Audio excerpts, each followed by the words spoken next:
Hey, welcome to this week's vlog, which is really a long weekend vlog because it's Thursday. What's happening this week? Nothing. I just need to read. This weekend I'm doing nothing. I'm not going anywhere. D&D is being cancelled for reasons, so I have 2 days to read, which is good because I am still just over halfway through the book I started on Monday. Well, meant to start Monday, started Tuesday. But it is a quick read for The Wolf. It is like a Red Riding Hood inspired book. I'm enjoying it. Some of the things I saw coming, but then some of the things I've not seen coming, which is quite good. Like I said, just over halfway. It's about just under 200 pages left. Could probably finish that tonight, but I'm in no rush to, because like I said, I've just got all the weekend to read. So that's literally going to be it. Hopefully this will be a short vlog. But yeah, what do I think so far? I'm enjoying, like I said, I'm guessing some things, not guessing some things. I'm seeing relationships develop that I'm like, yeah, that was obvious. There has been some twists where I'm like, oh, I didn't see that one coming. So yeah. But yeah, Ada, I really like this one. As you can see by sticky note, it's an Ada pick. And a Mikey pick for this month, to ClearUrShit. So yeah, no rating at the moment. But that's it so far. So I'll probably update you when I have finished, which maybe tonight or tomorrow. Let's see. Friday afternoon update. I'm in my pyjamas. It's R3. I'm in my pyjamas. I had my booster jab yesterday. It has kicked my ass. I couldn't go to work today. I literally woke up at 6 and I struggled to be awake. I had a pounding headache that luckily it wasn't a migraine. It was on the border. Yeah. And this booster jab kicked my ass. I also can't move my arm without it hurting, which is always fun. So I'm not energetic for this weekend vlog. That's why I have the best boss who was just like, it's fine, stay at home. Colleagues who know me so well who messaged me at 12:30 and I just woken up saying, hope you're feeling well, just go read a book. You guys know me so well. I did read a book. It took me about an hour and a half because I kept nodding off. But I finished For the Wolf. 4 stars. I can see why people are saying, oh, it's like a Red Riding Hood retelling or reimagining, because that's what I thought it was. I don't get the connection to Red Riding Hood, and I do, but when I take it out, I enjoy the story a lot more. So I'm just gonna review this. I need this arm to get better because I can't do this. I took that out. I read it as a YA fantasy. I enjoyed it. A 4-star. Breathe. The characters were well developed for the most part. Although I do feel we got more information about the side characters rather than our main characters. But hopefully in the sequel that will change because of the setting and who's the main characters.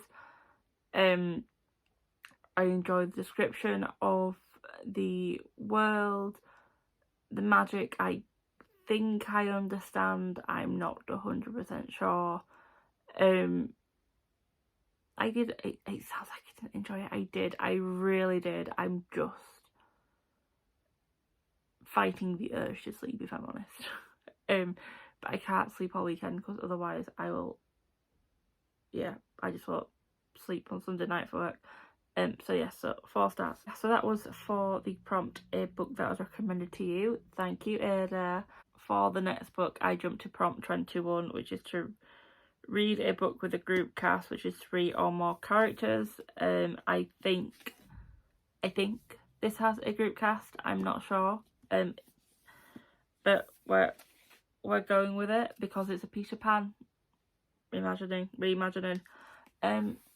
Lost in the Neverwood by Aidan Thomas. This is also my book for Buzzword because the word this month is lost. So yeah, this is a Peter Pan reimagining, I believe. 5 years since Wendy and her brothers vanished into a woods. Wendy returns with no memory and of what happened or where her brothers are. And then 5 years later, she finds a boy in the road called Peter who asks for her help because more children are going missing. I know this is... It was very much hyped when it came out, but now people have read it. I know it's very, very mixed. But I do believe this is the first book that Aidan wrote before Cemetery Boys, which everyone raved about. I like the concept, it's just not something I want to read. Yeah. And I know people are saying, oh, well, that's why this isn't that good because he wrote it before that, and the feeling is he was pushed to publish it because of Cemetery Boys, but I can't comment on that. I'm hoping I will enjoy it. Just because I'm so sleepy, I just thought I don't think it will take too much memory, well, brain power, not memory, to read this book. I'm literally staying in bed all weekend, so if I don't finish tonight, I am not bothered. If I somehow manage to read more than 2 books this weekend, I will be very, very surprised. So yeah, on to my 7th book of the month. 5 to 8 Saturday, I finished Lost in the Neverwoods. I gave it 2 stars. Purely for the magic and the storyline with our main character and her parents. That they're the 2 good bits. The description of the magic and how that is created and things, and how it's used. I loved it. The storyline with the family, I liked this development you saw, because it shows a different side of grief, and I thought that was spoiler. It's not, because you know in the description that the boys have gone missing. Description of grief and how it can affect people, and the ending, although I did feel like it was very much things that had happened for the family, and the way they reacted very much was just kind of brushed off, but in the whole context of the book, it was one of the better points. I didn't feel the connection between Peter and Wendy. I thought it was very forced. Well, not very, but it felt forced. If it had been more of a friendship rather than a romance, I think it would have had more impact on the big bad and that whole situation. The big bad, by the way, really, while I can kind of see where Aidan was going with it, I couldn't. The other character, if you read this book, you'll know at the end what had that one. I think it would have been better if it had been that character, because it had more of an impact on the other storylines going on. So yeah, and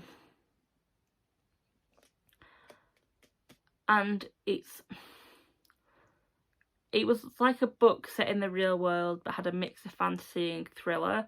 Now, normally that kind of gels together. I didn't feel it gelling.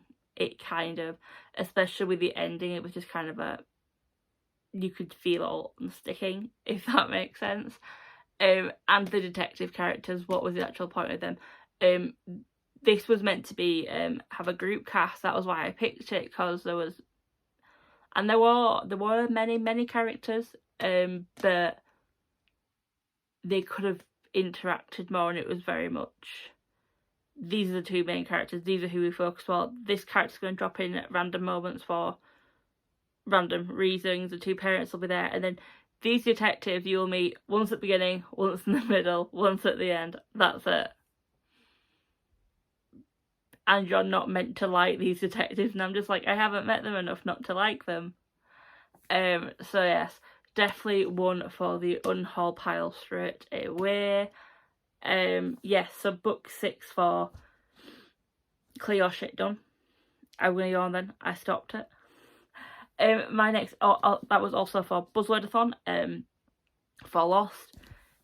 if you don't follow Books and Lala, I will link her down below. She has released a video for next year's Buzzwordathon. I've watched it once. I haven't done my little list yet, and some of the prompts I'm like, I can't do that. Well, I thought I couldn't do that. Then I walked past my TBR shelves, which are there. So that's my wall. So at the corner of my shelves you walk in, and then I looked at them and I'm like, actually I can. I just need to look at what I already have. And some of the prompts, I should say, that I remember, I have books on my wish list that match that, so it just means I have an excuse to go to Waterstones. Although it doesn't help, because any year-long reading challenges, I always say to myself, I'm going to fill them with books I already own, or that I've pre-ordered.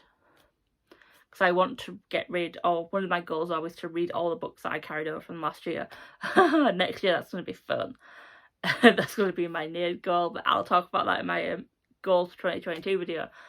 And so some of them I can, but some of them I can't. I'm just like, I need more reading challenges or yearly ones because I quite like them. Anyway, for the next yearly challenge, which is Read Your Shelf, bookshelf, the prompt is a nighttime cover, and for that I am going with Platform 7 by Louise Doherty.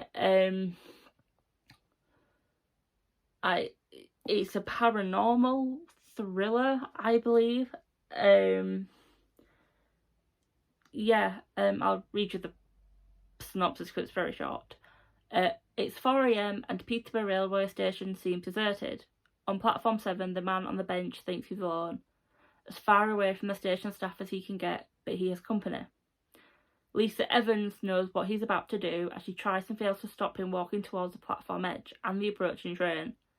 She is desperate to understand what connects her to this man. After all, Lisa was the first of them to die. So that's it. For ClearUrShit, I have currently got it down as a free space. However, there is a mystery prompt being released in 2 weeks' time.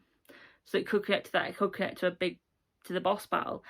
If it does, I'm just connecting it because at the rate I'm going, I will have 15 books to read, 13 for ClearUrShit next month. And yeah, that's not going to be good because December's always not a great month for me. So this is my next book. It is 471 pages long. One pages long. So I'm not reading it all today. I will have it finished tomorrow because obviously we have Chloe sprints, and Pris did extra long ones today, so I might just pop them on again because I didn't actually read with them. But I do want to get to the 100-page mark tonight if I can. No, I don't, because 100 pages is the middle of a chapter. I am one of those who cannot stop in the middle of a chapter, by the way. So if I get chapter 8, which is 107, I'll be happy. If I read more than that, great.